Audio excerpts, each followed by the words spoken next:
10 बड़े नेता जो कि अपनी ही पार्टी के खिलाफ बयानबाजी करते हैं। नंबर 10 संदीप दीक्षित जी। शुरुआत करते हैं देश की राजधानी दिल्ली से। कांग्रेस के वरिष्ठ नेता संदीप दीक्षित जी हमारी इस लिस्ट में नंबर 10 पर आते हैं। संदीप दीक्षित जी के बयानों को सुनकर कभी कभी तो खुद कांग्रेस के प्रवक्ता भी अपना सिर पकड़ लेते हैं कि भाई साहब यह हमारी तरफ है या विपक्ष की तरफ। दिल्ली की राजनीति में जब भी कांग्रेस और आम आदमी पार्टी के बीच खिचड़ी पकती है, संदीप दीक्षित जी का पारा 7वें आसमान पर पहुंच जाता है। वो अपनी ही पार्टी के बड़े नेताओं की रणनीतियों पर ऐसे सवाल उठाते हैं जैसे कोई कड़क विरोधी उठा रहा हो। राजनीति के गलियारों में इनके लिए बिल्कुल सटीक बैठता है, घर का भेदी लंका ढाए। पार्टी अलग मन चाहे कितनी भी कोशिश कर ले, संदीप दीक्षित जी वही बोलते हैं जो उनका दिल में होता है। उनका अंदाज एकदम बेबाक है और वो अपनी ही पार्टी की मैनेजमेंट की धज्जियां उड़ाने में जरा भी संकोच नहीं करते। दिल्ली में पार्टी को मजबूत करने के चक्कर में वो कई बार अपनी ही लीडरशिप को आईना दिखा देते हैं, जिससे पूरी पार्टी बगलें झांकने लगती हैं। अब जब दिल्ली का राजनीतिक पारा इतना गर्म है तो सोचिए पश्चिम बंगाल का क्या हाल होगा।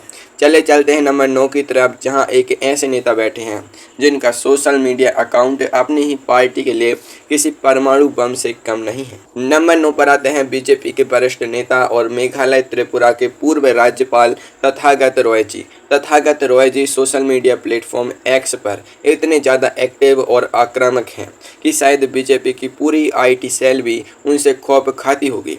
पश्चिम बंगाल में बीजेपी की चुनावी रणनीति हो, हार की समीक्षा हो या फिर टिकटों का बंटवारा, तथागत राय जी स्थानीय नेतृत्व की क्लास लगाने में एक सेकंड का भी समय बर्बाद नहीं करते। कई बार तो वो ऐसे ऐसे तीखे ट्वीट दाग देते हैं कि पूरी पार्टी लाइन की हवा निकल जाती है। उनके स्वभाव में मुँह में राम बगल में छुरी वाला काम बिल्कुल नहीं है। वो जो भी कहते हैं सरेआम और सीधे मुंह पर कहते हैं। पार्टी के अंदरूनी मतभेदों और फैसलों की कमियों को सरे बाजार लाकर खड़ा कर देना उनका पसंदीदा शगल बन चुका है। अलाकमान भले ही उन्हें अनुशासन का पाठ पढ़ाने की कोशिश करें, लेकिन तथागत राय जी अपने तीखे डिजिटल बाणों से अपनी ही पार्टी के सिस्टम को घायल करने का कोई मौका नहीं छोड़ते। सोशल मीडिया के इन तीखे हमलों से बचकर अगर हम संसद के गलियारों की तरफ चलें तो वहाँ हमें एक ऐसे नेता मिलेंगे जो बहुत ही शांत और गंभीर रहकर अपनी ही पार्टियों की रणनीतियों पर सवाल खड़े करते हैं। देखते हैं नंबर 8 पर कौन सी बड़ी हस्ती है। नंबर 8 पर अपनी जगह बनाई है कांग्रेस के सांसद मनीष तिवारी जी ने। मनीष तिवारी जी भारतीय राजनीति के उन गिने चुने नेताओं में से हैं जो बहुत पढ़े लिखे, कानून के जानकार और गंभीर माने जाते हैं। लेकिन जब बात अपनी ही पार्टियों की नीतियों से अलग हटने की आती है तो वो भी बहती गंगा में हाथ धोने से पीछे नहीं रहते। राष्ट्रीय सुरक्षा का कोई संवेदनशील मुद्दा हो या सेना की अग्निपथ जैसी योजनाएं, मनीष तिवारी जी कई बार कांग्रेस के आधिकारिक स्टैंड को हवा में उड़ाकर अपनी एक बिल्कुल अलग स्वतंत्र लाइन पकड़ लेते हैं। जब पूरी कांग्रेस पार्टी किसी मुद्दे पर दाहिने मुड़ रही होती है तब मनीष तिवारी जी चुपचाप बाईं तरफ निकल जाते हैं। उनका विरोध कभी भी चिल्लाकर या सड़कों पर हंगामा करके नहीं होता, बल्कि वो पूरे लॉजिक, फैक्ट्स और कानून की किताबों के साथ अपनी ही पार्टी की बोलती बंद कर देते हैं। उनके इस तार्किक विरोध के कारण कांग्रेस के प्रवक्ताओं को टीवी डिबेट्स में अपनी ही पार्टी का बचाव करना भारी पड़ जाता है। इसे कहते हैं सांप भी मार जाए और लाठी भी न टूटे। मनीष तिवारी जी तो सिर्फ नीतियों पर ही अपनी राय अलग रखते हैं, लेकिन कांग्रेस के इतिहास में एक ऐसा दौर भी आया जब नेताओं के एक पूरे ग्रुप ने सीधे गांधी परिवार की लीडरशिप पर ही उंगली उठा दी थी। चलिए मिलते हैं उसी ग्रुप के एक और बड़े महारथी से नंबर 7 पर। नंबर 7 पर आते हैं कांग्रेस के दिग्गज और अनुभवी नेता आनंद शर्मा जी। आनंद शर्मा जी कांग्रेस के उस मशहूर G23 ग्रुप के कोर मेंबर रहे हैं जिसने पार्टी के अंदरूनी लोकतंत्र को लेकर सीधे सोनिया गांधी जी को चिट्ठी लिखकर पूरे राजनीति में तहलका मचा दिया था। आनंद शर्मा जी का साफ मानना है कि पार्टी के बड़े फैसले बंद कमरों में मुट्ठी भर लोगों के द्वारा नहीं बल्कि लोकतांत्रिक तरीके से होने चाहिए। जब भी कांग्रेस संगठन में कोई बड़ा फेरबदल होता है या राज्यों में टिकट बांटे जाते हैं, आनंद शर्मा जी की असहमति की गूंज सबसे पहले दिल्ली के सियासी गलियारों में सुनाई देती है। वो कैमरे के सामने आकर अपनी ही पार्टी के काम करने के ढर्रे पर इतने कड़े सवाल दागते हैं कि आलाकमान के पसीने छूट जाते हैं। राजनीति के इस खेल में आनंद शर्मा जी ने अपनी ही पार्टी की नाक में दम करने का हुनर बखूबी सीख लिया है और वो आज भी अपने इस बेबाक अंदाज के लिए मशहूर है। कांग्रेस के सीनियर नेताओं के अनुभव और बगावत को देखने के बाद अब रुख कहते हैं महाराष्ट्र की उस कड़क राजनीति का, जहां एक महिला नेता ने अपनी ही पार्टी के भीतर चल रहे पावर गेम के खिलाफ मोर्चा खोलकर सबको हक्का बक्का कह दिया था।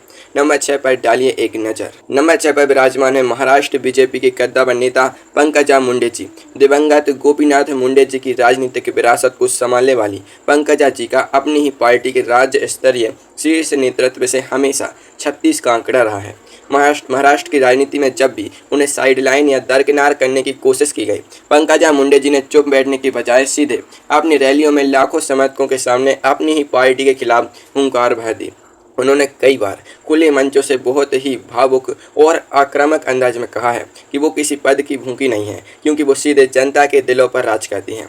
उनके बयानों में छुपा हुआ राजनीतिक दर्द और गुस्सा सीधे पार्टी के बड़े नीति निर्माताओं पर निशाना साधता है। हालांकि पार्टी ने उन्हें शांत करने के लिए विधान परिषद में भी भेजा और सम्मान दिया, लेकिन उनके स्वतंत्र तेवर आज भी बरकरार हैं। वो जब भी बोलती हैं, महाराष्ट्र बीजेपी के बड़े नेताओं के दिलों की धड़कनें तेज हो जाती हैं। महाराष्ट्र के इस हाई वोल्टेज ड्रामे से आगे बढ़ते हैं, क्योंकि अब हम इस काउंटडाउन के टॉप 5 में एंट्री कर रहे हैं। नंबर 5 पर एक ऐसे नेता हैं जिनकी अंग्रेजी सुनकर बड़े बड़े विद्वान भी बगलें झाँकने लगते हैं, लेकिन उनके हिंदी बयान अपनी ही पार्टी को दिन में तारे दिखा देते हैं। नंबर 5 पर बहुत मजबूती से खड़े हैं कांग्रेस के सबसे ग्लोबल और इंटरनेशनल चेहरे शशि थरूर जी। शशि थरूर जी सिर्फ अपनी मुश्किल अंग्रेजी शब्दावली के लिए ही नहीं, बल्कि अपनी बेहद स्वतंत्र और बेबाक राजनीति के लिए भी जाने जाते हैं। जब कांग्रेस पार्टी के राष्ट्रीय अध्यक्ष पद का चुनाव हुआ, तो जहां पूरी पार्टी और आलाकमान एक तरफ खड़े थे, वहीं शशि थरूर जी अकेले दूसरी तरफ डट गए। उन्होंने सीधे मल्लिकार्जुन खड़गे जी के खिलाफ चुनाव लड़कर यह साफ संदेश दे दिया कि वो पार्टी के भीतर चल रही जी हजूरी वाली संस्कृति के सख्त खिलाफ हैं। इतना ही नहीं, शशि थरूर जी कई बार प्रधानमंत्री नरेंद्र मोदी जी के कुछ कूटनीतिक फैसलों की खुलकर तारीफ भी कर देते हैं, जिसे सुनकर बाकी कांग्रेस नेता अपना सिर पकड़ लेते हैं कि अब टीवी पर इसका क्या जवाब दें। वो पार्टी लाइन की परवाह किए बिना देश के सामने अपनी बेबाक और निष्पक्ष राय रखते हैं, भले ही इसके लिए उन्हें अपनी ही पार्टी के भीतर आलोचनाओं का सामना ही करना पड़े। शशि थरूर जी तो अपनी बात बड़ी शालीनता और कूटनीतिक तरीके से कहते हैं, लेकिन इसके बाद नंबर 4 पर जो नेता आ रहे हैं, उनका अंदाज बिल्कुल अलग है। वो जब बोलना शुरू करते हैं तो वह सामने कोई भी हो, उसकी बोलती बंद होना तय है। चलिए देखते हैं कौन है वो। नंबर 4 पर है कांग्रेस के सबसे आक्रामक, बेबाक और एंटरटेनिंग नेता नवजोत सिंह सिद्धू जी। सिद्धू जी की राजनीति का सिर्फ एक ही सीधा नियम है, ठोको ताली। चाहे सामने कोई कट्टर विरोधी खड़ा हो या फिर उनकी अपनी ही पार्टी के साक्षात मुख्यमंत्री। पंजाब की राजनीति में जब कांग्रेस सत्ता में थी, तब सिद्धू जी ने तत्कालीन मुख्यमंत्री कैप्टन अमरिंदर सिंह जी के खिलाफ ऐसा मोर्चा खोला और रोजाना ऐसे सियासी वार चलाए कि आखिरकार कैप्टन साहब को अपनी मुख्यमंत्री की कुर्सी से हाथ धोना ही पड़ा। इसके बाद जब पार्टी ने चरणजीत सिंह चन्नी जी को मुख्यमंत्री बनाया, तो सिद्धू जी का मन वहां भी नहीं भरा और उन्होंने अपनी ही नई सरकार की नीतियों और फैसलों को सरेआम फ्लॉप बताना शुरू कर दिया। अपनी ही पार्टी की सरकार के खिलाफ रैलियों में बोलना और प्रेस कॉन्फ्रेंस करना सिद्धू जी का पसंदीदा काम बन चुका था। उनके इस अंदाज के कारण कांग्रेस आलाकमान हमेशा आसमान से गिरा और खजूर में अटका वाली स्थिति में रहता था, क्योंकि कोई नहीं जानता कि सिद्धू जी कब और किस पर अपनी शायरी का बम फोड़ देंगे। सिद्धू जी के इस कड़क और धमाकेदार शायरी का मजा लेने के बाद अब आगे बढ़ते हैं नंबर 3 की तरफ। यहाँ एक ऐसा नाम शामिल है जिसके सैन्य में ही देश की सबसे बड़ी राजनीतिक विरासत का खून दौड़ रहा है, लेकिन वो खुद इसके विपरीत विचारधारा वाली पार्टी में रहकर बगावत का झंडा बुलंद किए हुए है। नंबर 3 पर आते हैं वरुण गांधी जी। वरुण गांधी जी बीजेपी के बड़े नेता हैं और देश के सबसे प्रतिष्ठित नेहरू गांधी परिवार से ताल्लुक रखते हैं। पिछले कुछ सालों में वरुण गांधी जी ने अपनी ही सरकार की नीतियों को जिस तरह से घेरा है, उतना तीखा हमला तो शायद देश की मुख्य विपक्षी पार्टियां भी नहीं कर पाई होंगी। चाहे देश में बढ़ती बेरोजगारी का गंभीर मुद्दा हो, किसानों का बड़ा आंदोलन हो या फिर राज्यों में होने वाले पेपर लीक के मामले हों, वरुण गांधी जी हमेशा अपनी ही सरकार के सिस्टम के खिलाफ सबसे आगे खड़े दिखाई दिए हैं। वो सोशल मीडिया पर सीधे अपनी सरकार की कार्यप्रणाली पर कड़े और चुभने वाले सवाल दागते हैं। पार्टी ने इन बगावती सुरों की वजह से 2024 के चुनाव में उनका टिकट भी काट दिया था, लेकिन वरुण गांधी जी ने झुकना स्वीकार नहीं किया और अपनी ही पार्टी की कमियों पर खुलकर बोलना जारी रखा। वो आज भी बीजेपी में रहकर एक बेहद मजबूत, स्वतंत्र और बागी आवाज के रूप में स्थापित हैं। वरुण गांधी जी के इस गंभीर और खामोश बगावत को देखने के बाद अब बारी है नंबर 2 की। चलते हैं राजस्थान के उस सियासी रेगिस्तान की तरफ, जहां की चिलचिलाती धूप से ज्यादा तपिश इस युवा नेता के बयानों में देखने को मिलती है। नंबर 2 पर आते हैं कांग्रेस के सबसे लोकप्रिय और युवाओं के चहेते नेता सचिन पायलट जी। राजस्थान की राजनीति में सचिन पायलट जी और अशोक गहलोत जी के बीच की सियासी जंग इतिहास के पन्नों में दर्ज हो चुकी है। सचिन पायलट जी ने जो किया वो भारतीय राजनीति में बहुत कम देखने को मिलता है। उन्होंने राजस्थान में अपनी ही कांग्रेस सरकार के खिलाफ जयपुर के बीचों बीच धरना और अनशन शुरू कर दिया था। इतना ही नहीं, उन्होंने अपनी ही पार्टी के सरकार के दौरान हुए कथित भ्रष्टाचार की जांच कराने की मांग को लेकर पूरे राज्य में एक बड़ी पदयात्रा तक निकाल दी थी। पायलट जी का ये आक्रामक और बागी तेवर देखकर पूरी कांग्रेस लीडरशिप के पैर उखड़ गए थे। वो अपनी ही पार्टी के मुख्यमंत्री को जादूगर कहकर तीखे तंज कसते थे और उनके फैसलों पर खुलेआम सवाल उठाते थे। भले ही आज वो संगठन में राष्ट्रीय महासचिव का बड़ा पद संभाल रहे हों, लेकिन उनकी इस ऐतिहासिक बगावत की गूंज आज भी राजस्थान से लेकर दिल्ली तक सुनाई देती है। अब वक्त आ गया है उस नंबर 1 नेता का नाम जानने का, जिसके तेवरों के सामने खुद देश की सबसे बड़ी और ताकतवर सरकार भी बहुत सोच समझकर कदम उठाती है। वो सुबह उठकर एक ट्वीट करते हैं और शाम तक पूरी सरकार असमंजस में आ जाती है। चलिए मिलते हैं बगावत के असली सुल्तान से। और हमारी इस लिस्ट में नंबर 1 के सिंहासन पर विराजमान है बीजेपी के सबसे अनुभवी, सीनियर और सबसे खतरनाक बागी नेता सुब्रमण्यम स्वामी जी। सुब्रमण्यम स्वामी जी भारतीय राजनीति के एक ऐसे अनूठे स्तंभ हैं जिन्हें किसी भी राजनीतिक दल की गाइडलाइन, अनुशासन या व्हिप की कोई परवाह नहीं होती।